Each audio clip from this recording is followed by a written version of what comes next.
Bir çoxumuzun doğru bildiyi bu fikir əslində yanlışdır. Hibrid avtomobillər 60-a qədər tokla, 60-dan sonra daxili yanma mühərriki ilə işləyir deyə bir fikir yoxdur ümumiyyətlə.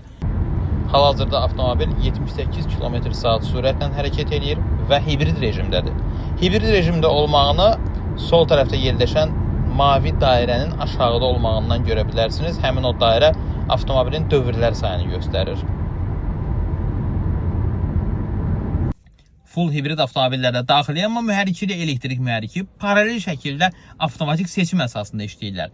Yəni, loru dildə desək, əgər daxili yanma mühərriki hər hansı bir gücə ehtiyac duymursa, yol hamarsa, sürücünün sürüş qaydası aqressiv deyilsə, avtomatik daxili yanma mühərriki sönür və elektrik mühərriki işə düşür, avtomobili rahat şəkildə aparmağa başlayır. Gördüyünüz kimi mən 78 km-dən 81, hətta bəzən olub ki 90-95 km-lərə qədər tam hibrid rejimdə hərəkət eləmişəm.